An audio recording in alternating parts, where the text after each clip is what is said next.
What is going on, guys? Welcome back to Pat Outdoors. Today we're going to be working on this Tesla Cyberquad ATV. This one actually belongs to my coworker Anton, and it's currently disabled because he turned in the controller to Radio Flyer to get a full refund for the recall. Now the whole purpose of this project is to get this thing back on the road with as much speed as possible on a $250 budget. Now, last time I took this thing out, I was only able to top it off at 10 miles an hour, which I personally think is a little too slow for an adult to have fun with it.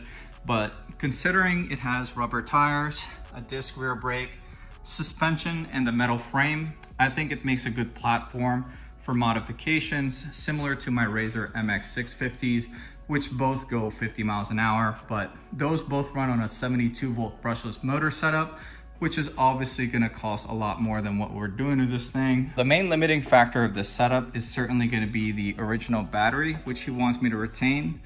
This one is made by Radio Flyer, and it is lithium, but it's 36 volts, which is gonna limit the amount of RPMs we're able to get out of the motor. But it looks pretty sleek. I like how it fits back here. And it's also $500 from factory, so we might as well get some use out of this original one.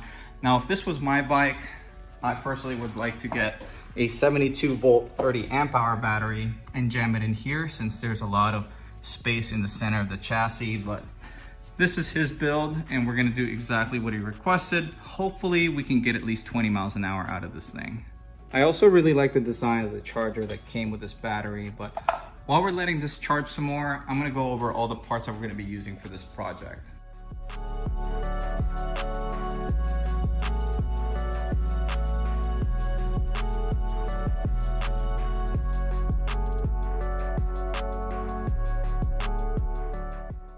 Here's everything that we're gonna be using for today's project. Now, if you followed my channel for a while, a lot of this stuff's gonna look very familiar to you.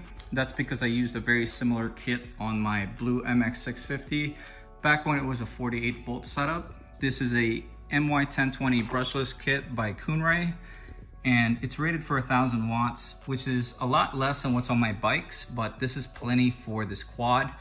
This Tesla Cyberquad is only rated for 500 watts, and it's using a 1016 brushed motor, so it's definitely going to be an upgrade. I'm really hoping that the bolt pattern on the motor bracket is the same or similar. Otherwise, we're going to have to do some modifications.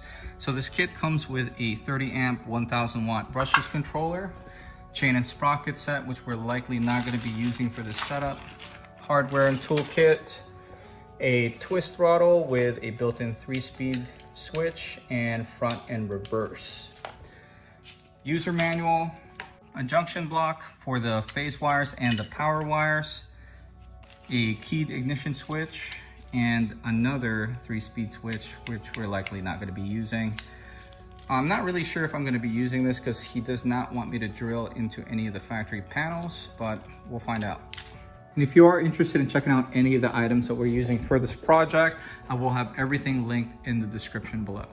All right, let's get started on the disassembly.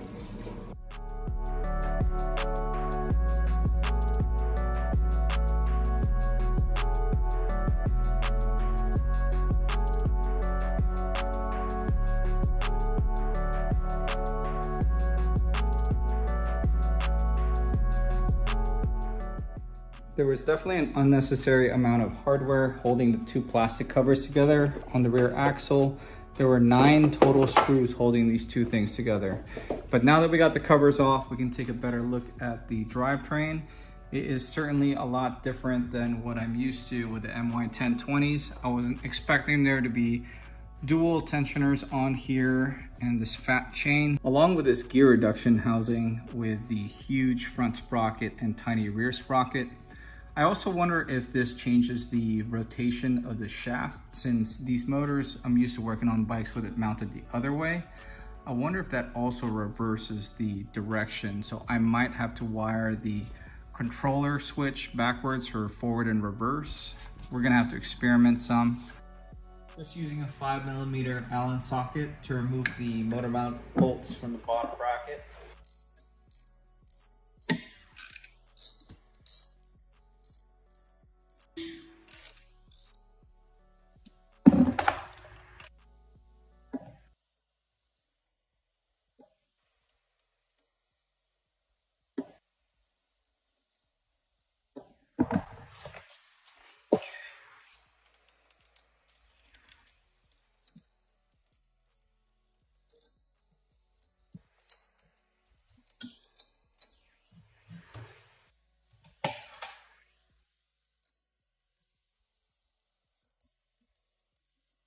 Here's how the motors look side by side.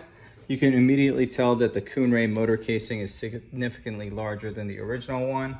If we ignore this gear reduction assembly up front, and I don't think I can use this sprocket on this motor though, it's gonna be way too much load. So we're gonna have to experiment with the gearing some. Hopefully I can use this tensioner assembly with some modification on the new motor. One thing that I was concerned about was the motor mount bolt hole pattern is definitely much wider on the new motor versus the original one. So we're gonna have to definitely drill the swing arm, but we're gonna have to figure all that stuff out when we position this new motor on the swing arm exactly where we want it with a chain alignment. But before we spend too much time modifying the bike to fit this Kunray motor kit, I wanna confirm that I can get this motor to spin counterclockwise at full speed. So I'm gonna hook everything up temporarily and test the reverse function.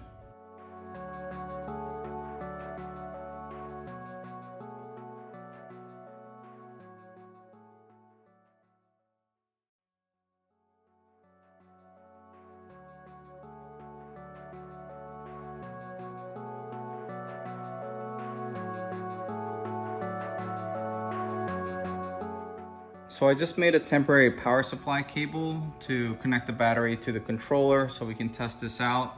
I have an inline 30 amp fuse in here, and then I have ring terminals on one side to connect to the junction block, and then ring terminals also on the other side to temporarily slip into the ports in the battery. Now this is temporary. I already have a CX50 battery connector for this thing. It's just not gonna be here for another week or so. So we are just using this for testing reasons. Please do not do this at home.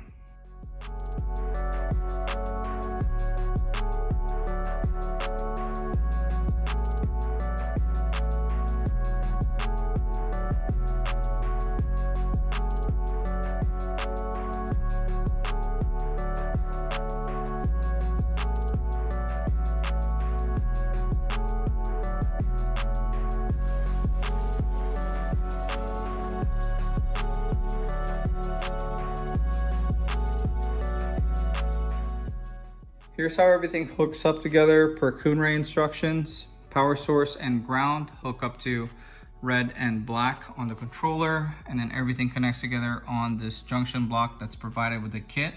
This is where all the big wires go, such as the phase wires. All brushless motors, doesn't matter if it's an RC motor or like a big QS motor, have 3 phase wires. They're usually green, yellow, and blue. Just match them up. And then there's a 5-pin Hall sensor connector coming from the motor, just connected to the matching connector on the controller.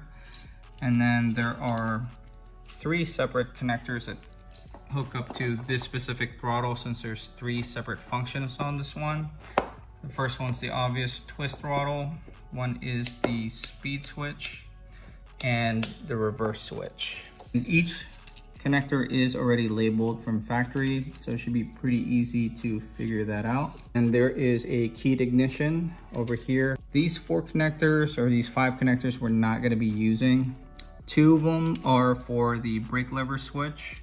So if you have like a Razor MX650 and you hook these up to the factory brake levers, it'll cut power to the controller when you apply brakes, and then it just sends signal to a brake light. And then this one's just a charge port, but we're not going to be using this since the Tesla battery has its own charge port. And then one wire that I might be using is this indicator light, since the Tesla quads have these factory LED headlight and tail lamp set. So I might make it work with this. I'm going to test this out if this puts out 12 volts. So let's turn this thing on, test it out. All right, standard speed. So as you see, it spins clockwise, not counterclockwise like it's supposed to. So if I go in reverse, it spins counterclockwise, but not as fast. You can hear it. And then even on a faster setting, slower setting, the reverse mode is fixed. So we're gonna have to figure something out as far as potentially swapping out the wiring to reverse the polarity to make it spin the other way. I'm gonna have to do a little bit more research.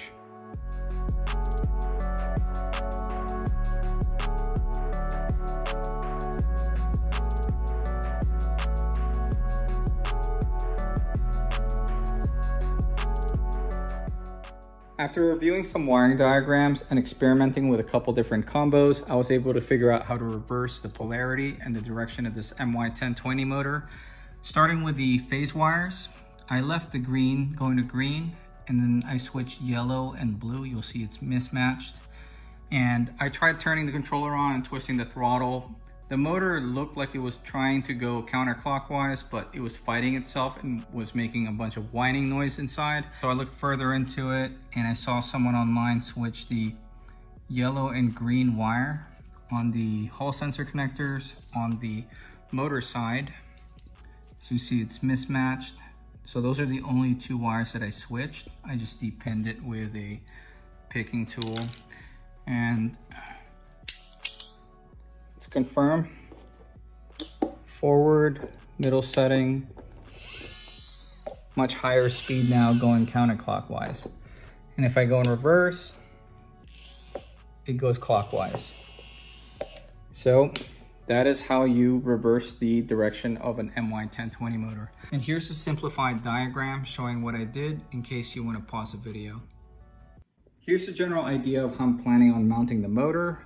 I'm thinking about drilling new holes on the motor mount bracket instead of modifying the plate on the swing arm, just to keep as much of the Tesla unmodified as possible in case we change the setup in the future. And I think the biggest challenges of this build is certainly going to be the battery connector. I ordered a 3D printed CX51 from China that's supposed to be bolt on to this. We'll find out. That comes in about a week. That's going to be the last step of this build anyway. And then the other big challenge that I'm going to have to figure out is the sprocket sizing. Whether or not I'm going to go with a larger rear sprocket and keep this small one up front, or put a larger one up front and make this one work, whichever combo. I'm definitely going to have to shorten the chain some and then figure out how I want to mount the tensioner, whether or not I want to copy the original style that bolts on the cap of the motor. But I want to stare at this some more before I just start modifying things. Right now, I'm just way too distracted about this box that just got delivered by FedEx, and I am anxious to unbox this thing. If you enjoyed today's video or found it helpful in any way, do me a favor and hit that like button. And if you like this kind of content, want to keep up with some of my projects or some of my builds, consider subscribing to this channel. But this is going to be it for today. Thank you for watching.